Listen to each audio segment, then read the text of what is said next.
Hey, what's up everyone? Welcome to Effects Maniac. This is Syed Mahmoud Amiri, and in this video I'm gonna be showing you guys a Tyflow.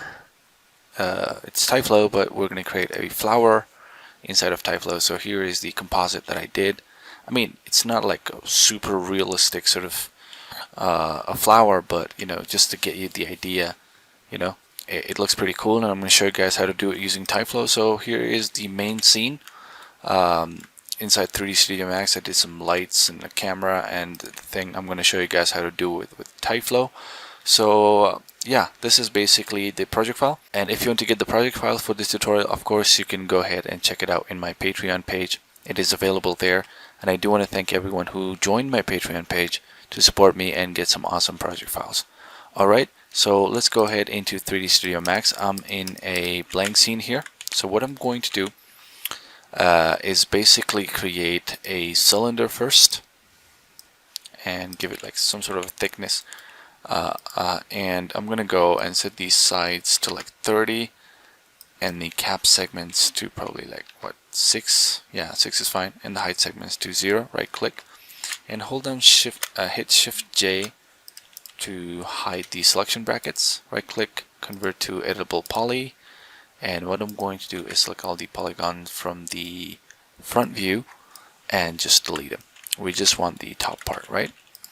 And the more high quality you want the flower to be, the more you have to give it like segments. So what I'm going to do is I'll go and add a turbo smooth modifier, probably like 2. Yeah, that's fine. And we are going to add like detail later as well. So I'm just going to select this and rotate it. Hit A for the angle snap. Rotate it like 90 degrees. We do want to make sure first that our anchor point is in the center, so go to hierarchy, effect pivot only, center object, and just go back here. And now we're going to rotate it like 90 degrees, and that's basically our object. So I'll move it up, and what I'm going to do is just hold down shift and drag it, and we want like 6 copies. So go ahead, hit OK, and now we got 6 copies.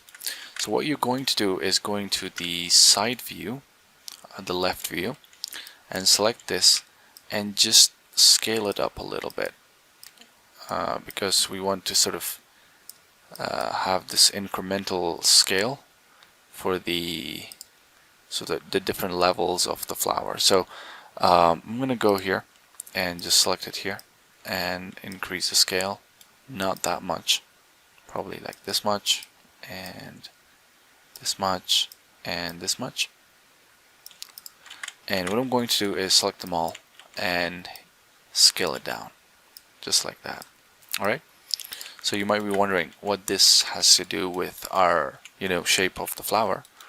I'm just gonna select everything, hit M, and probably change the render setup, the renderer to V-Ray 5, and add a V-Ray material and like a gray, and then change the wireframe color to black.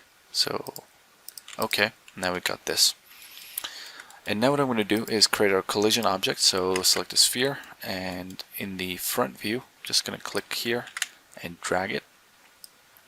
And what I want to do is animate the sphere going through these objects. So hit N, go to like what, 40 frames, and I'm just going to animate it going through here, just like that. And now you see that the sphere is going through, and we can even like move it closer, just like that. So now is the Tyflow part, right? So I'm going to go to my Tyflow here and go to the editor, and just we want to sort of convert these objects into cloth. So what I'm going to do, hit tab, select the birth objects, just drop it here, and select all of your objects and click on add selected, and then we'll hide our objects. So now we have our objects as particles. We do want to turn them into cloth, so hit tab, add a cloth bind operator, and we don't want to see these ticks, so go to display and turn off mark particles with no geo. So now we have it. And now it's only a matter of applying a collision operator and make sure that is beneath the cloth bind. select this here, and ta-da, we should be having our cloth effect. Well, not fully, but yeah, you get the idea, right? So they are colliding, but this is actually, you know, pretty fast. So what I'm going to do is I'm going to select my Tyflow, go to the main settings, and set this to 1/4. So now that will be, you know, a lot more accurate and a lot more closer to what we're looking here, right? But we do have a lot more things to sort of do to this. So the other thing, if you increase this to like what, 0.6, what'll happen? Let's see here. Let's go and wait. I think it'll make it much more accurate, right? Just like that. And we can also add like a turbo smooth to this and set it to probably like 2 levels, but we get this, right? And if I go back here, you'll see that we have a very nice cloth effect. But if you wanted to have a lot more detail, but it will take a lot of time, you can enable the CUDA collision solver. So you can go here and probably like turn this on, but I will tell you that it will take a lot of time. So you probably have to wait like a couple of minutes for this, especially if you turn on like self collisions. So now you see that the particles are actually colliding in a much more, you know, sort of natural way, and especially if you turn on the self collision, but it will take a lot of time. So you know, we don't want, in this case, we didn't use the, you know, CUDA collision solver, but you're more than welcome to do, and just like go, you know, forward, and once the simulation is done, you can just, I'll show you guys how to do it. So I'm just gonna go and turn this off, but you can turn it on, as I said. So I'm just gonna go and pick a frame. So this is like our flower sort of complete, right? So we have the thing here. So what I'm going to do is just right click and convert this to an editable poly. So we don't have our Tyflow, and you do want to make sure to go to the hierarchy tab, effect pivot only, center to object, just like that. And we can delete our sphere for now. So I'm just going to hit A and rotate it upwards, and we don't want it to be like this, of course. We want to add a lot more detail to this. So what I can do is go and add a noise modifier and set it to fractal, probably like 30, and give it like 6 by 6 by 6. So it's just gonna make it a lot more like random and natural. So probably scale it up a little bit, just like that. Add another turbo smooth to this, and we want to add like so many tiny like details, just like that.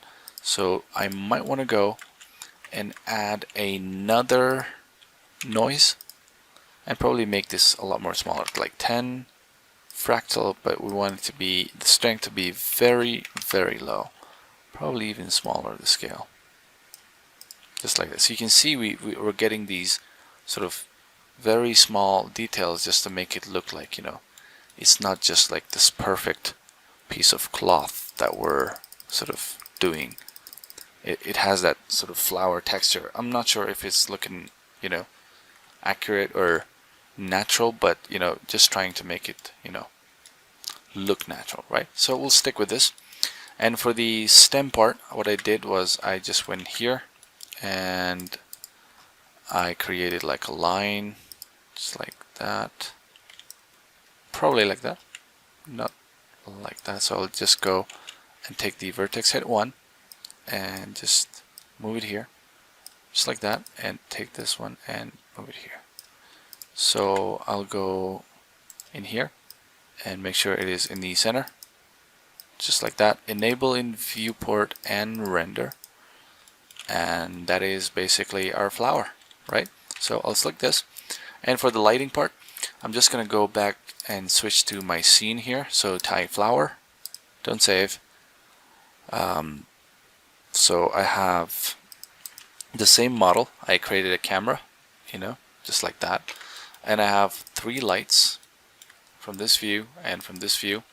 And if I go to my material settings, so hit M, I have this material for the flower itself. I have a red color and a bit of reflection with a lot of glossiness, and more importantly, I have the coat set to a blue color, this amount, and also the sheen.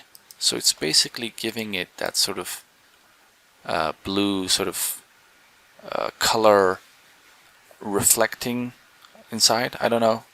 So that is what the sheen and the coat is doing. And yeah, so if I go back here and show you guys, this is all available in the project files for this, so you can go and check it out on my Patreon page. And yeah, just like that. So these are the sort of values that I used for the material, so sheen and coat, and I added 2 lights and 1 dome light, and 2 lights from the side and 1 sphere light. And for the stem part, I just added like a green material, hit C, and I rendered it out of 3D Studio Max. And I brought it into After Effects, and I added like this background here, which is actually this garden, and I gave it like blur, and I added this on top, just like that. Added the text, some optical flares. You can also go ahead and add like a hue saturation to this to make it more saturated, just like that, and even possibly like just like that. Which will make it look a lot more cooler, but we don't want that much intensity. Yeah, I think it's nice. Alright, so yeah, that's basically it for today's tutorial. I hope you guys enjoyed it. It was a very short and simple one, but you can see that we can use Tyflow to create, to basically like model things as well, right? So if you guys enjoyed this tutorial, make sure to go ahead and subscribe to my channel if you haven't already. And I've got a lot of really cool content coming up for you guys, so stay tuned. And if you want to get the project for this and some other tutorials, make sure to join my Patreon page and support me as well. Alright, thank you, and we'll see you in the next one.